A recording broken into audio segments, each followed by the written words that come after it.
देखो पहले तो आज हम ग्राफ पढ़ेंगे, लेकिन ग्राफ पढ़ने से पहले मैं तुम्हें थोड़ा सा रिवीजन दे देता हूं। देखो, एक हमने पढ़ी थी आइसोकोरिक प्रोसेस, याद है? अगर तुम भूल गए हो तो मैं 2 मिनट तुम्हें सबका रिवीजन करा रहा हूं, चारों का। आइसोकोरिक प्रोसेस में आपका जो वॉल्यूम है वो कांस्टेंट रहता है। मतलब आइसोकोरिक प्रोसेस में वॉल्यूम ना बढ़ता है ना घटता है। और याद रखना, आइसोकोरिक प्रोसेस में वर्क डन कितना होता है? 0। क्योंकि आइसोकोरिक प्रोसेस में ना तो आपका वॉल्यूम बढ़ा ना वॉल्यूम घटा, है ना? तो याद रखना, आइसोकोरिक प्रोसेस के जो पीवी और वीटी ग्राफ कैसे बनते हैं, बना लो अपनी कॉपी में। तो अगर आपका वॉल्यूम कांस्टेंट है तो आइसोकोरिक प्रोसेस का पीवी ग्राफ ऐसा बनेगा, और आइसोकोरिक प्रोसेस का जो वीटी ग्राफ है, वीटी मतलब वॉल्यूम टेम्परेचर ग्राफ, तो वो आपका ऐसा बनेगा। लिख लो अपनी कॉपी में इसको, बना लो। सर हाँ पूछो। सर आपने लास्ट क्लास में एडियाबेटिक प्रोसेस का जो वर्क डन नहीं निकाला था, हाँ हाँ, उसमें वो गामा क्या है? गामा तेरा एक कांस्टेंट है। अपन गामा पढ़ेंगे अभी, आज की क्लास में गामा पढ़ाऊंगा मैं तुम्हें कि गामा निकालते कैसे हैं और अलग अलग गैस का गामा क्या होता है, वो आज की क्लास में ही करेंगे हम लोग। अभी राइट नाउ तुम चारों प्रोसेस के ग्राफ याद कर लो। तो आइसोकोरिक प्रोसेस में जो तुम्हारा वॉल्यूम है वो कांस्टेंट है। याद रखना, वर्क डन कितना होता है? 0 होता है। और अगर कोई तुम्हें पूछे कि आइसोकोरिक प्रोसेस का पीवी ग्राफ कैसा होता है, प्रेशर वॉल्यूम, देखो वॉल्यूम तो कांस्टेंट है, तो आपका ग्राफ ऐसा बनेगा, क्योंकि ना वॉल्यूम बढ़ रहा है ना वॉल्यूम घट रहा है। और वीटी ग्राफ इस तरीके से बनेगा, ना वॉल्यूम बढ़ रहा है ना वॉल्यूम घट रहा है ना? जो कांस्टेंट होता है ना, वो उसके परपेंडिकुलर, उसका ग्राफ उसके परपेंडिकुलर होता है। जैसे देखो ये वॉल्यूम है, तो इसका ग्राफ देखो इसके परपेंडिकुलर है। इधर वॉल्यूम है तो ग्राफ इस तरफ परपेंडिकुलर है। ठीक है, अब अपन आते हैं दूसरी प्रोसेस जो हमने पढ़ी थी, वो थी आइसोबारिक प्रोसेस। एक और प्रोसेस जो हमने पढ़ी थी वो थी आइसोबारिक प्रोसेस। तो अगर तुम भूल गए हो, देखो बार जो होता है ना, BAR, बार प्रेशर की यूनिट होती है। तो इससे तुम याद रखना कि आइसोबारिक मतलब प्रेशर जो होता है, प्रेशर होता है कांस्टेंट। और आइसोबारिक प्रोसेस में जो वर्क डन था, अगर तुम भूल गए हो तो देखो याद कर लेना, NR और ब्रैकेट में आएगा T final minus T initial. तुम ये फॉर्मूला भी यूज कर सकते हो कि N number of mole, R आपका कांस्टेंट है और final temperature minus initial temperature. या फिर ये फॉर्मूला भी यूज कर सकते हो, प्रेशर ब्रैकेट में final volume minus initial volume, मतलब V final minus V initial. और इसका पीवी ग्राफ कैसा बनता है ध्यान से देखो। तो मैंने तुम्हें अभी क्या कहा, जो कांस्टेंट होता है तो उसका जो ग्राफ है वो उसके परपेंडिकुलर हो जाता है। तो देखो इसका पीवी ग्राफ कैसा बनेगा, ऐसा, इस तरीके से। ठीक है, और एक चीज ध्यान से सुनना, सब ध्यान से सुनना। देखो, अगर पीवी ग्राफ में एरो उधर की तरफ है, इसका मतलब ये क्या हो रहा है? इसका मतलब यहां पे क्या हो रहा है? वॉल्यूम एक्सपांशन हो रहा है। अगर ग्राफ पीछे की तरफ है मतलब कंप्रेशन हो रहा है।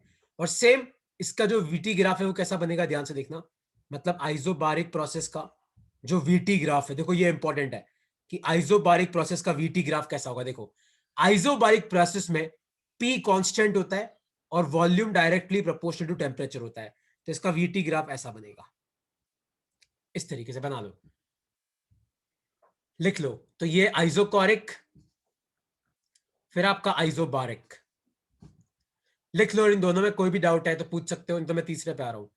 तीसरा है अपना आइसोथर्मल, और फिर है अपना एडियाबैटिक। लिख लो, कोई डाउट है तो पूछ सकते हो आप।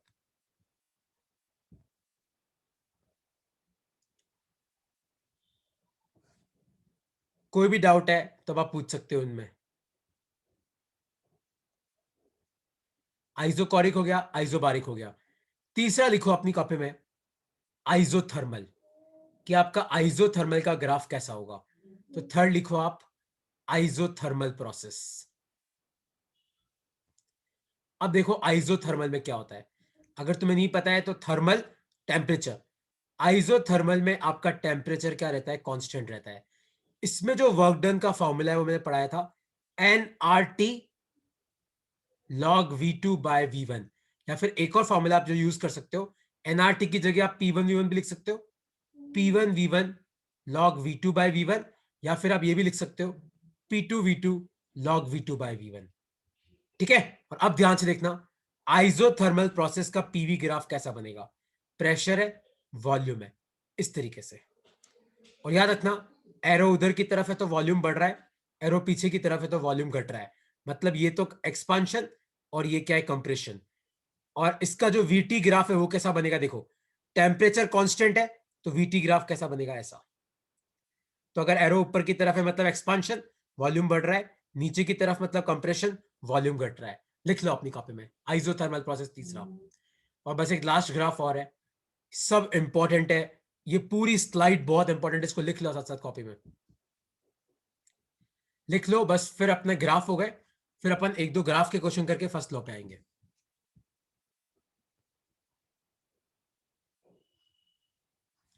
ठीक है, और लास्ट प्रोसेस हमने पढ़ी थी वो थी अपनी एडियाबैटिक प्रोसेस। अब एडियाबैटिक प्रोसेस में कुछ भी कांस्टेंट नहीं होता, पर एडियाबैटिक प्रोसेस में हीट एक्सचेंज कितना होता है, जीरो। मतलब ना तो कोई सिस्टम के अंदर हीट आती है और ना सिस्टम के अंदर की हीट बाहर जाती है, तो आपका हीट एक्सचेंज कितना होता है, जीरो होता है। अगर तुम्हें नहीं आते तो लास्ट क्लास में मैंने तुम्हें कराया था, एडियाबैटिक में वर्क डन होता है nRT2 minus nRT1 upon 1 minus gamma, या फिर कई लोग ये फॉर्मूला भी यूज करते हैं P2V2 minus P1V1 upon 1 minus gamma. पर इसके पीवी और वीटी ग्राफ दोनों एकदम एक जैसे होते हैं, तो इसका पीवी ग्राफ ऐसा होता है और इसका वीटी ग्राफ भी इसी तरीके से होता है, वॉल्यूम टेम्परेचर ग्राफ। ठीक है, और एरो उधर की तरफ है तो कम एक्सपांशन ऊपर वाले ग्राफ में, और एरो पीछे की तरफ है तो कंप्रेशन। लिख लो अपनी कॉपी में, और अब कोई डाउट है तो आप पूछ सकते हो यार, लिख लो इसको, और इसमें कोई भी डाउट है तो आप पूछ सकते हो। सर ये गामा और वो एडियोबैटिक वॉल में प्रोसेस में अपने उसका वर्क डन का गामा सेम है, सेम दोनों है, की अरे ये वैल्यू? वही तो गामा है, ओके वही ओके। बताया था गामा तो लिखा हुआ है मैंने। ठीक है, तो ये देखो मुझे तुम्हें रिवाइज कराना था कि सबके ग्राफ कैसे बनाते हैं, आइसोकोरिक, आइसोबारिक, आइसोथर्मल, एडियाबैटिक। ठीक है, किसी को इसमें कोई डाउट है तो पूछ सकते हो। रिदम आपने अभी ज्वाइन किया है बेटा, एक बार आप सुन लो कि मैंने क्या पढ़ा है। देखो आइसोकोरिक में volume constant, work done zero, और इसका ग्राफ कैसा होता है, पीवी ग्राफ ऐसा होता है। एक बार राइट नाउ तुम सबके पीवी याद रखो, वीटी एक बार रहने दो, अभी अपन क्वेश्चन करेंगे उसके लिए। आइसोबारिक में प्रेशर कांस्टेंट है तो आपका ग्राफ ऐसा होता है। आइसोथर्मल में पीवी ग्राफ कर्व होता है इस तरीके से। एडियाबैटिक में भी पीवी ग्राफ कर्व होता है पर इस तरीके से, और याद रखना एडियाबैटिक के पीवी ग्राफ का स्लोप ज्यादा होता है, आइसोथर्मल के पीवी ग्राफ का स्लोप कम होता है। ठीक है, तो ये सब मैं तुम्हें बनवा दिए, अब भी अपनी कॉपी में लिख लेना, और अगर मिस हो गया हो तो तुम बाद में लिख लियो इसको। अब टॉपिक लिखो अपनी कॉपी में, how to identify, how to identify processes. मतलब कैसे आइडेंटिफाई करते हैं कि कौन सी वाली प्रोसेस कौन सी है। तो देखो तुम समझना, इस क्वेश्चन को लिखना मत, इस क्वेश्चन को तुम समझना अच्छे से। सपोज करो तुम्हें एग्जाम में एक पीवी ग्राफ मिलता है ऐसा, ए है, बी है, मान लो बी से सी है, फिर सी से डी है, फिर डी से ई है, और ई से वापस ए। अब अगर मैं तुम्हें पूछूं कि आइडेंटिफाई करो कि इसमें से कौन सा वाला ग्राफ, मतलब कौन सा वाला प्रोसेस क्या बता रहा है, जैसे मैं पूछूं कि बताओ ए से बी कौन सी प्रोसेस है, तो तुम ध्यान से देखो ए से लेके बी तक आपका जो प्रेशर है वो कांस्टेंट है, ना आपका प्रेशर बढ़ रहा है ना घट रहा है, मतलब ये कौन सी प्रोसेस है, आइसोबारिक। और ध्यान से देखो आपका वॉल्यूम बढ़ रहा है तो यहां पे आ जाएगा एक्सपांशन। उसी तरीके से बी से सी देखो, बी से लेके सी तक, अब तुम ध्यान से देखो बी से लेके सी तक आपकी आइसोकोरिक प्रोसेस है। अब आइसोकोरिक में तुम एक्सपांशन वर्ड यूज नहीं कर सकते, आइसोकोरिक का मतलब होता है वॉल्यूम कांस्टेंट है, तो आइसोकोरिक इज आइसोकोरिक। अब अपन सी से डी की बात करते हैं, ध्यान से देखो सी से लेके डी में आपकी आइसोथर्मल प्रोसेस है, सी से लेके डी में आपकी आइसोथर्मल प्रोसेस है, लेकिन ध्यान से देखो आपका एरो उधर की तरफ है, मतलब आइसोथर्मल एक्सपांशन हो रहा है। और फिर डी से लेके ई तक वापस ध्यान से देखो, डी से लेके ई तक वापस आपका देखो लाइन स्ट्रेट है, मतलब आपका प्रेशर कांस्टेंट है, तो वापस कौन सा है, आइसोबारिक लेकिन कंप्रेशन। क्यों, क्योंकि वॉल्यूम घट रहा है। और ई से लेके ए तक तुम ध्यान से देखो तो आपकी आइसोकोरिक प्रोसेस है वापस। क्यों प्रोसेस है आइसोकोरिक, क्योंकि आपका वॉल्यूम क्या है, आपका वॉल्यूम कांस्टेंट है। तो इस तरीके से हम लोग क्या करते हैं, प्रोसेस को आइडेंटिफाई करते हैं। अब कोई डाउट है इसमें तो पूछो, कोई भी डाउट है, हाँ सारे सही है तुम्हारे घर की, कोई भी डाउट है बेटा तो पूछो यार। मेघना कोई डाउट है? तहसीन, अश्विता, रानू, रिदम, कोई डाउट है तो पूछो कि सर ये ऐसे हो रहा है, समझ में नहीं आ रहा हम लोगों को। तुम्हें चारों ग्राफ याद रखने, मैं तुम्हें पहले ही बोला, आइसोबारिक का ऐसा, आइसोकोरिक का ऐसा, आइसोथर्मल का ऐसा, एडियाबैटिक का ऐसा। मतलब अगर ग्राफ बैठा हुआ है तो वो आइसोथर्मल, अगर ग्राफ खड़ा है तो वो एडियाबैटिक। अब कोई डाउट है इसमें तो पूछो।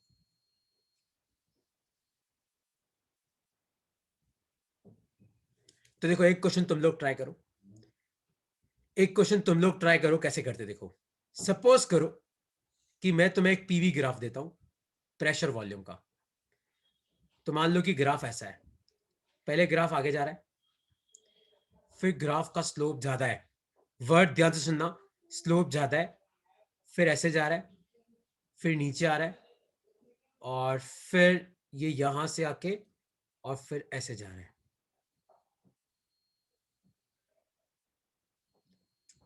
ए B C D E F A. तो आपको बताना है कि ए से बी कौन सी प्रोसेस है, बी से सी कौन सी है, सी से डी कौन सी है, डी से ई कौन सी है, ई से एफ। और ये ई से एफ पता है आपका कर्व है और इसका स्लोप कम है, तो तुम खुद सोच लो कौन सी होगी ये। और एफ से ए। अब सोचो कि इनमें से कौन सी प्रोसेस कौन सी है, लगाओ दिमाग सब।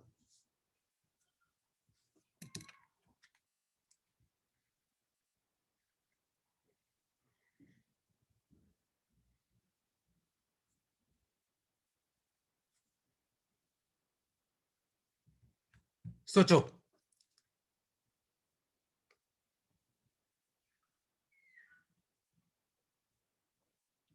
देखो रिदम, देख ध्यान से सुन। अगर पीवी ग्राफ ऐसा है मतलब आइसोबारिक, अगर पीवी ग्राफ ऐसा है मतलब आइसोकोरिक, अगर ग्राफ बैठा हुआ है मतलब आइसोथर्मल, और खड़ा है मतलब एडियाबैटिक। पीवी एरो उधर की तरफ है तो एक्सपांशन, और पीछे की तरफ है तो कंप्रेशन। तो पहला ग्राफ उधर की तरफ है, तो ये बात तो पक्की कि ये कौन सा होगा, आइसोबारिक एक्सपांशन। बी से लेके सी तक एक बात पक्की कि एडियाबैटिक प्रोसेस है और एक्सपांशन। सी से लेके डी तक वापस आइसोबारिक एक्सपांशन। डी से लेके ई तक आइसोकोरिक, यहां पे वर्ड यूज मत करना एक्सपांशन वगैरह। ई से लेके एफ तक अब आइसोथर्मल है और कंप्रेशन है क्योंकि वॉल्यूम घट रहा है। और एफ से लेके ए तक वापस कौन सी प्रोसेस है, आइसोकोरिक प्रोसेस है। तो इस तरीके से हम लोग ये क्वेश्चन सॉल्व करते हैं। किसी को इनमें कोई डाउट है तो यार आप पूछ सकते हो, कोई भी डाउट है तो अब आप पूछ सकते हो।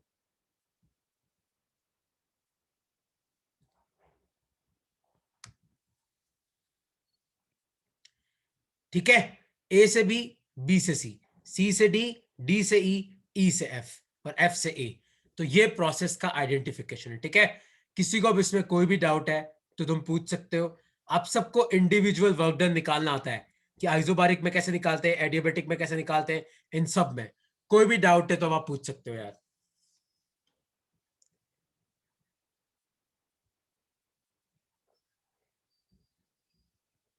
ओके, कोई डाउट नहीं है तो नेक्स्ट लिखो अपनी कॉपी में, टॉपिक लिखो वर्क डन। टॉपिक लिखो अपनी कॉपी में, work done using PV graph. तो अगर आपको कोई भी प्रेशर वॉल्यूम ग्राफ दे रखा है तो उससे वर्क कैसे निकालते हैं, तो ध्यान से देखो। सपोज करो कि आपके पास ये एक पीवी ग्राफ है, प्रेशर वॉल्यूम ग्राफ, और मैं तुम्हें बोलता हूं, सब ध्यान से देखना इस क्वेश्चन को। सपोज करो आपका ग्राफ इस तरीके से, मान लो आपका चालू यहां पे हो रहा है और शुरू में आपका प्रेशर पी था, और मान लो शुरू में आपका वॉल्यूम वी था। मान लो पहले आपका लाइन स्ट्रेट है, और मान लो कि आपने वॉल्यूम कर दिया 2v। ठीक है, और फिर मान लो आपकी लाइन इस तरीके से है, और मान लो कि अब प्रेशर हो गया आपका 2p। ठीक है, अब आपका प्रेशर कितना हो गया, 2p हो गया। और मान लो कि अब बस यहां पे, अब अगर मैं तुम्हें पूछूं कि बताओ यहां पे टोटल वर्क कितना हुआ, तो देखो याद रखना पीवी ग्राफ से वर्क कैसे निकालते हैं। तो याद रखना कि ये जो नीचे वाला एरिया होता है ग्राफ और वॉल्यूम की एक्सिस के बीच में, ये होता है आपका वर्क डन। तो work is area between PV graph and volume axis. तो work is area between PV graph and volume axis. तो जो आपका ग्राफ है, तो ये अपना पूरा ग्राफ है, इसके और वॉल्यूम वाली एक्सिस के बीच में जो एरिया होता है वो होता है वर्क डन। तो यहां पे ध्यान से देखो, ये नीचे वाला एरिया कितना आ जाएगा, देखो इसकी जो एक साइड है वो कितनी है P, और ये नीचे वाली साइड कितनी, देखो ये पूरा तो 2V है और ये आपका V है, तो ये कितना बचा V। तो ये एरिया कितना आ जाएगा PV प्लस इसका तो कोई एरिया होगा ही नहीं, क्योंकि ये जो ग्राफ है इसके और एक्सिस के बीच में तो कोई भी एरिया नहीं है। तो आपका आंसर कितना आएगा PV प्लस 0, और ये कितना आ गया PV। तो आपको क्या करना है, देखो आपको ऐसे करना है जैसे मान लो कि तुम्हारे एग्जाम में आ जाए कि आपको ग्राफ ऐसा दे रखा है, ये पीवी ग्राफ, और तुम्हें पूछे कि बताओ कितना वर्क हुआ होगा।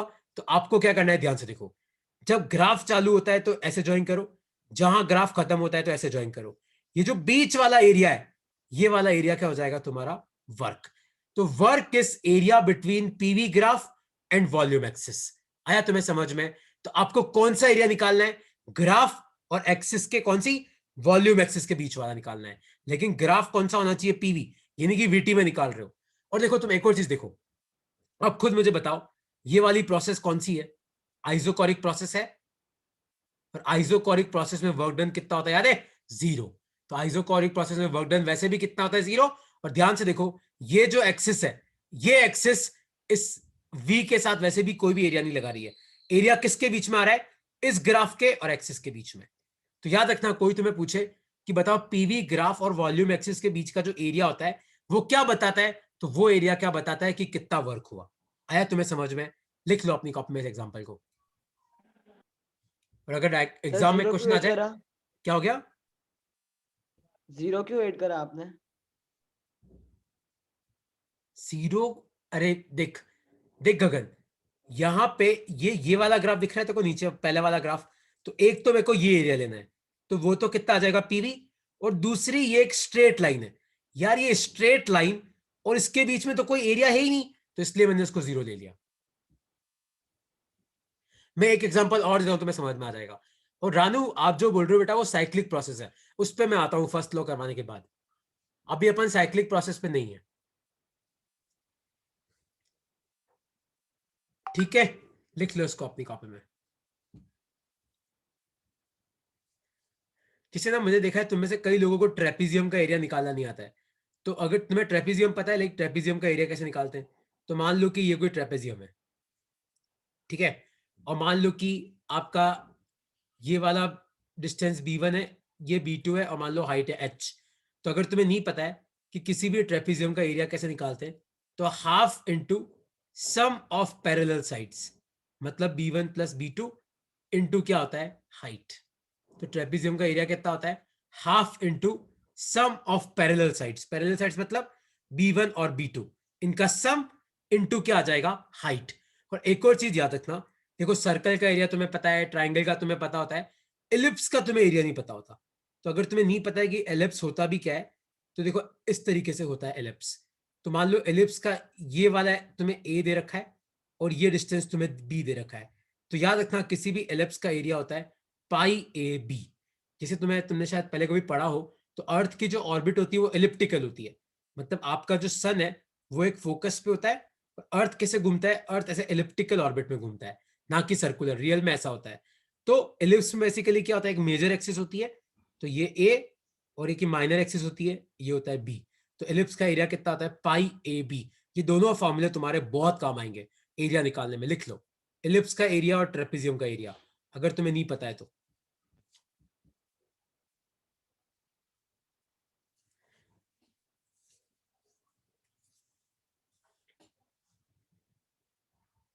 ठीक है, तो जैसे मान लो कि मैं तुम्हें क्वेश्चन पूछूं ये वाला, सपोज करो एक आपको मैं क्वेश्चन पूछता हूं ये वाला, कि मान लो कि हमारे पास एक पीवी ग्राफ है ऐसा, प्रेशर वॉल्यूम ग्राफ, कि पहले तो भैया आपका प्रेशर पी था और पहले आपका वॉल्यूम वी था, ठीक है। पहले हमने एक आइसोबारिक प्रोसेस करी और मैंने इसका वॉल्यूम डबल कर दिया, तो वी से 2v कर दिया। फिर मैंने ऐसे कोई प्रोसेस करी पॉलीट्रॉपिक, मतलब ये जो ग्राफ है ये किसी का ग्राफ नहीं है, याद रखना ये कोई ग्राफ नहीं है, बस मैंने कोई प्रोसेस करी, और मान लो अब मैंने वॉल्यूम कितना कर दिया, 3v कर दिया, और मान लो मेरा जो प्रेशर है वो कितना हो गया, मेरा प्रेशर 2p हो गया, ठीक है, तो अब आपको बताना है कि ए से लेके सी तक बताओ कितना वर्क हुआ, चेक करो कितना आएगा इसका आंसर।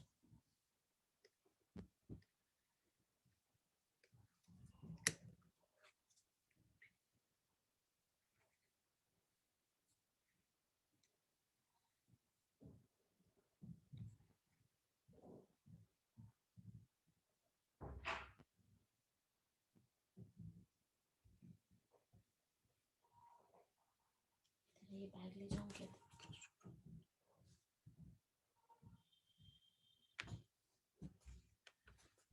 कितना आएगा इसका आंसर सोचो। देखो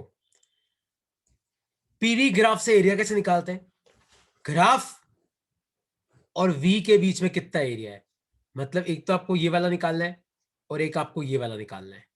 देखो इसका एरिया कितना आ जाएगा, इसकी एक साइड तो कितनी है ध्यान से देखो P, और ये कितना हो जाएगा V। क्यों V होगा, ये पूरा 2V है और ये V है, तो ये कितना बचा V, तो ये आ जाएगा PV। अब ये एक ट्रेपीजियम है, ध्यान से देखो, ध्यान से देखो, तो ये एक ट्रेपीजियम है, तो इसका एरिया कितना आ जाएगा, half into sum of parallel side. तो एक साइड तो P है, एक साइड 2P है। देखो ये वाली जो साइड है ये तो P है और ये पूरा कितना है 2P, तो P प्लस 2P 3P हो जाएगा। पर हाइट कितना है, ये हाइट है, 3V में से 2V गए, कितना बचा V।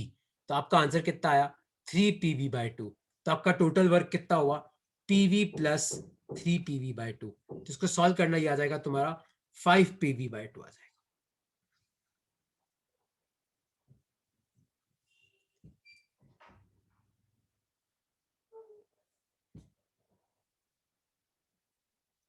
लिख लो, और कोई डाउट है इसमें तो पूछो। तो आपको ग्राफ और वॉल्यूम की एक्सिस जो है इसके बीच का एरिया निकालना है। तो यहां पे आपका एक तरफ तो रेक्टेंगल बन रहा है ये वाला, एक तरफ आपका ट्रेपीजियम बन रहा है। तो आपको रेक्टेंगल का और ट्रेपीजियम का एरिया निकालना है और उन दोनों को ऐड करना है। अब कोई डाउट है इसमें तो पूछो।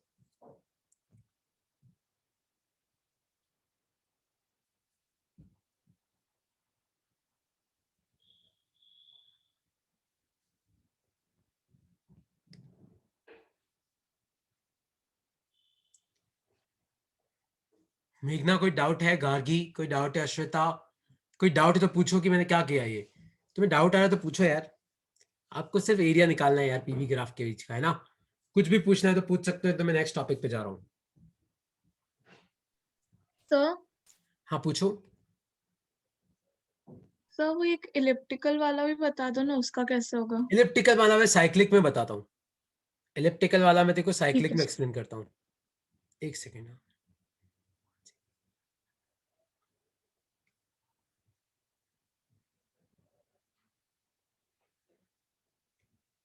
ओके, तो अब तुम ध्यान से देखो, टॉपिक लिखो अपनी कॉपी में इंटरनल एनर्जी।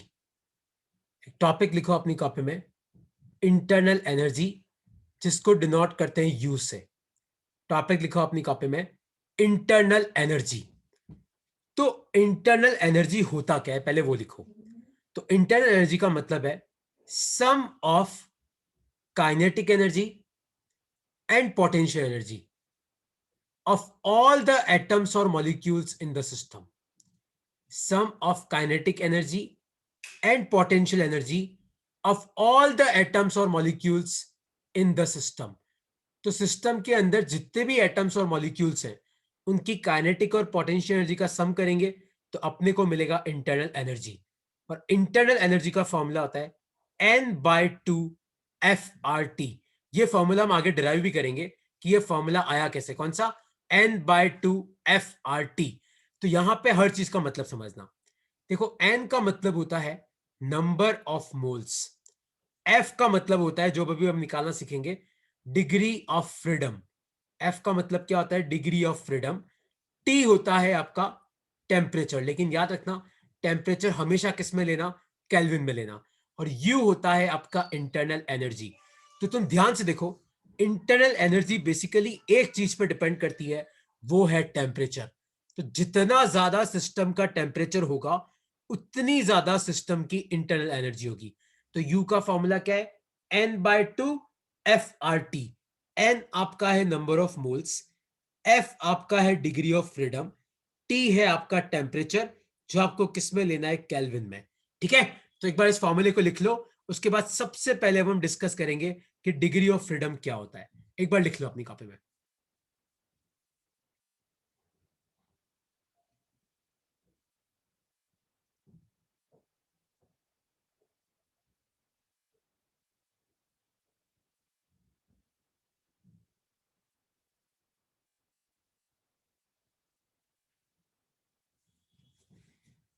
ठीक है, तो सबसे पहले अपन बात करते हैं डिग्री ऑफ फ्रीडम की। देखो, डिग्री ऑफ फ्रीडम तो वो होता क्या है, maximum number of ways, maximum number of ways in which a particle can have kinetic energy. तो डिग्री ऑफ फ्रीडम का मतलब होता है कि maximum number of ways in which a particle can have kinetic energy. तो एक particle की कितने तरीके की काइनेटिक एनर्जी हो सकती है, वो होता है आपका डिग्री ऑफ फ्रीडम। तो ये तो चलो इंग्लिश हो गई, अब इसका मतलब क्या है कि डिग्री ऑफ फ्रीडम निकालते कैसे हैं, तो अब तुम वो समझना। देखो, सपोज करो कि एक कोई पार्टिकल है और मान लो वो एक्स डायरेक्शन में जा रहा है, तो इसका डिग्री ऑफ फ्रीडम होगा 1। क्यों? क्योंकि इस पार्टिकल के पास खाली एक काइनेटिक एनर्जी है, कौन सी, चलने वाली, क्योंकि चल रहा है किसमें, एक्स में। इसी तरीके से मान लो कि आपके पास एक पार्टिकल है, मान लो वो वाई डायरेक्शन में जा रहा है, किस में जा रहा है, वाई डायरेक्शन में जा रहा है, तो इसका डिग्री ऑफ फ्रीडम भी कितना होगा, 1, क्योंकि इसके पास खाली एक काइनेटिक एनर्जी है, वो भी चलने वाली, और किसमें, वाई डायरेक्शन में। लेकिन सपोज करो कि आपके पास एक पार्टिकल है, वो ऐसे जा रहा है, तो इसका मतलब वो एक्स में भी जा रहा है और वाई में भी जा रहा है, क्योंकि उसका एक्स कोऑर्डिनेट भी चेंज हो रहा है, वाई कोऑर्डिनेट भी चेंज हो रहा है, तो इसका डिग्री ऑफ फ्रीडम कितना हो गया, 2, है ना। तो याद रखना, एक पार्टिकल एक्स में भी जा सकता है, वाई में भी जा सकता है और जेड में भी जा सकता है। जैसे 3D में कोई पार्टिकल चल रहा है, तो उसके डिग्री ऑफ फ्रीडम कितने हो जाएंगे, 3। तो डिग्री ऑफ फ्रीडम 3 तरीके के होते हैं। सबसे पहला होता है translational degree of freedom. Translational का मतलब है अगर कोई पार्टिकल ट्रांसलेट कर रहा है, चल रहा है, और मैक्सिमम ये कितने हो सकते हैं, 3 हो सकते हैं। कब? जब पार्टिकल एक्स में भी चले, वाई में भी चले और जेड में भी चले। तो कोई तुम्हें पूछे कि बताओ maximum translational degree of freedom कितने हो सकते हैं, तो वो कितने हो सकते हैं, 3। कब? जब पार्टिकल तीनों डायरेक्शन में चल रहा है, एक्स में भी चल रहा है, वाई में भी चल रहा है और जेड में भी चल रहा है ना। उसी तरीके से ध्यान से देखना कि कोई भी पार्टिकल है, जैसे मान लो ये कोई रोड है, तो आपकी रोड इस एक्सिस के हिसाब से भी घूम सकती है, इस एक्सिस के हिसाब से भी घूम सकती है और इस एक्सिस के हिसाब से भी घूम सकती है, एक्स के भी हिसाब से, वाई के भी हिसाब से और जेड के भी हिसाब से।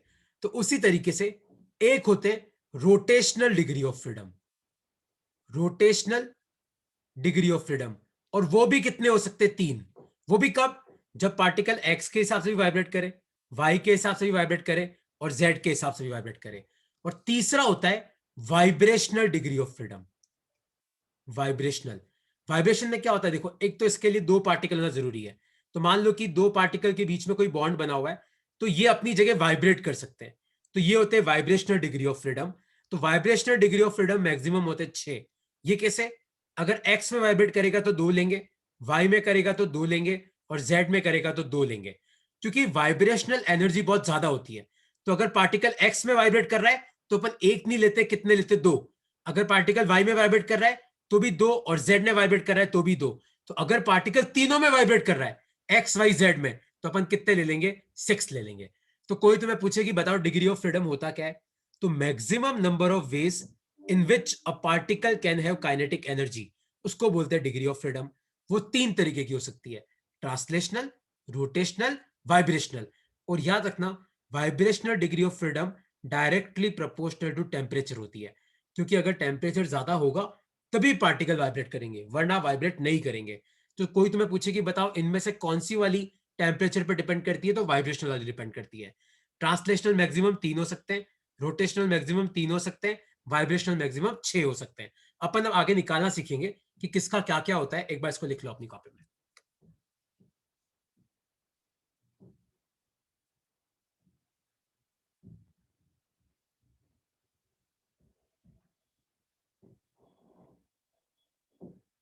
लिख लो।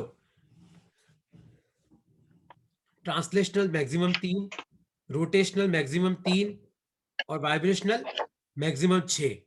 U is वाइब्रे equal to N/2 F0.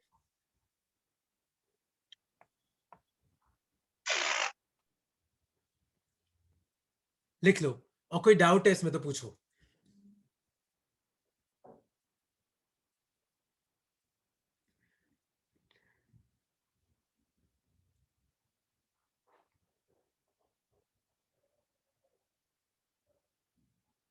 ठीक है, तो देखो एक फॉर्मूला लिखो डिग्री ऑफ फ्रीडम निकालने का। F equal to 3n minus r।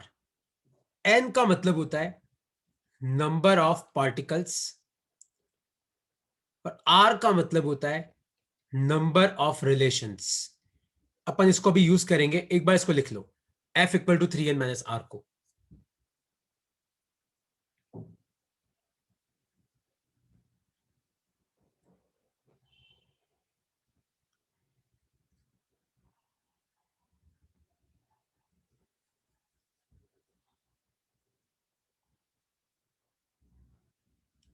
ठीक है, तो सबसे पहला टॉपिक लिखो अपनी कॉपी में, degree of freedom for mono atomic gases. Degree of freedom for mono atomic gases. Mono atomic मतलब जैसे हीलियम हो गया, नियोन हो गया, आर्गन हो गया, क्रिप्टन हो गया। मोनो एटॉमिक मतलब जिसमें खाली एक ही एटम होता है, क्योंकि हीलियम की ऑक्टेट तो भरी हुई है, इसको तो किसी और के साथ बॉन्ड बनाने की जरूरत ही नहीं है, तो हीलियम अकेला होता है। तो इसके डिग्री ऑफ फ्रीडम कितने आएंगे देखो, 3n माइनस r।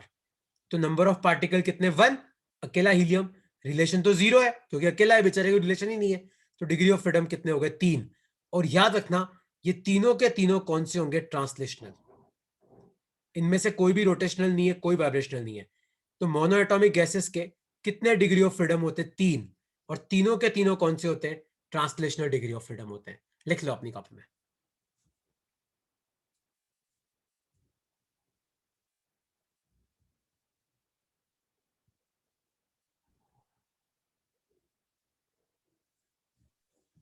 तो हाँ पूछो। सर ये नंबर ऑफ रिलेशन 0 कैसे हुआ? क्योंकि नंबर ऑफ रिलेशन का मतलब है कि हीलियम कितने बॉन्ड बना रहा है।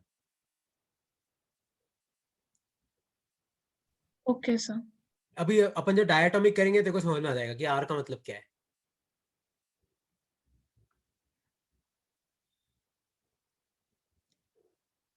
नहीं रानू, क्लॉकवाइज एंटी क्लॉकवाइज नहीं होता बेटा। अगर एक्स के हिसाब से रोटेट कर रहा है तो अपने को बस ये देखना है कि एक्स के हिसाब से कर रहा है कि वाई के हिसाब से कि जेड के हिसाब से। C W A C W का कोई मतलब नहीं है यहाँ पे। ठीक है, तो मोनो एटॉमिक गैसेस के डिग्री ऑफ फ्रीडम कितने होते हैं, 3। उसी तरीके से नेक्स्ट लिखो अपनी कॉपी में, degree of freedom for diatomic gases. Degree of freedom for diatomic gases, जैसे O2, H2, N2 at low temperature. जब मतलब टेम्परेचर क्या है, कम है, तो degree of freedom for diatomic gases at low temperature. यहां पे लो टेम्परेचर क्यों लिखवाया अभी तुम्हें समझ में आ जाएगा 2 मिनट बाद। देखो, जैसे अगर अपन बात करें H2 की, तो H single bond H, O double bond O, N triple bond N। तो यहां पे डिग्री ऑफ फ्रीडम कैसे निकालेंगे, ध्यान से देखो, 3n माइनस r। तो n का मतलब होता है कितने पार्टिकल है, जैसे H2 कितने पार्टिकल है, 2। r का मतलब होता है इनके बीच में कितना रिलेशन है। रिलेशन मतलब इनके बीच में कोई बॉन्ड है क्या, हाँ है। कितने बॉन्ड है भाई, एक बॉन्ड है। देखो आपको इससे मतलब नहीं है कि डबल बॉन्ड है कि ट्रिपल बॉन्ड है, आपको सिर्फ इससे मतलब है कि बॉन्ड है कितने। जैसे ओ डबल बॉन्ड ओ में भी कितना बॉन्ड है, एक। कौन सा है, डबल। एन ट्रिपल बॉन्ड में कितने बॉन्ड है, एक। कौन सा बॉन्ड है, ट्रिपल। अपने को 3 नहीं लिखना है आर की जगह, आर तीनों केस में कितना आएगा, 1। क्योंकि आर का मतलब है कितने बॉन्ड बने, भाई एक ही बॉन्ड बना यार। तो ये कितना हो जाएगा, 6 में से एक गया, 5। और याद रखना इसमें 3 ट्रांसलेशनल है और 2 रोटेशनल है। तो कोई तुम्हें पूछे कि डायटोमिक गैसेस में लो टेम्परेचर पे कितने डिग्री ऑफ फ्रीडम होते हैं, भैया 5 होते हैं। कौन से होते हैं सर, ट्रांसलेशनल होते हैं और 2 रोटेशनल होते हैं। लिख लो अपनी कॉपी में।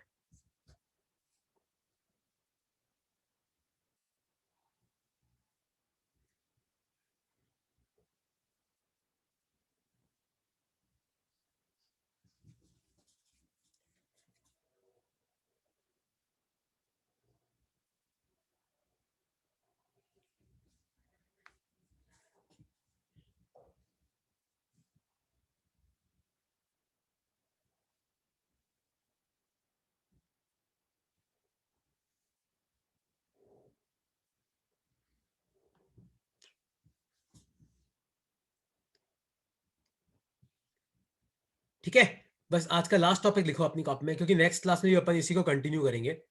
Degree of freedom for diatomic gases, degree of freedom for diatomic gases at high temperature, at high temperature.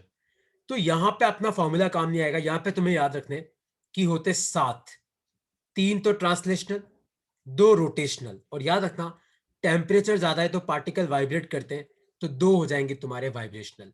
तो कोई तुम्हें पूछे कि यार डायटोमिक गैसेस है और टेम्परेचर बहुत ज्यादा है, तो बताओ कितने डिग्री ऑफ फ्रीडम होंगे, आपको बोलना है 7। कोई बोले कि बताओ डायटोमिक गैसेस है लो टेम्परेचर है, तो कितने होंगे, तो डिग्री ऑफ फ्रीडम होंगे 5। जनरली हाई टेम्परेचर का मतलब है 300 डिग्री से ऊपर, है ना, पर तो भी क्वेश्चन में मेंशन कर रखा होगा, टेंशन मत लेना। तो डिग्री ऑफ फ्रीडम कितना आ जाएगा, 7 आ जाएगा। तो हाई टेम्परेचर पे 7, लो टेम्परेचर पे कितना हो जाएगा, 5। नेक्स्ट क्लास में अपन एक पॉलीएटॉमिक गैसेस करेंगे। पॉलीएटॉमिक मतलब जैसे अमोनिया हो गया, SO2 हो गया, SO3 हो गया। यू होने के बाद फिर मैं फर्स्ट लॉ पे आऊंगा, फिर 0th लॉ पे आऊंगा। ठीक है, और कुछ डाउट है तो पूछो, फिर अपन साइक्लिक प्रोसेस पे आएंगे। और कोई डाउट है तो पूछो।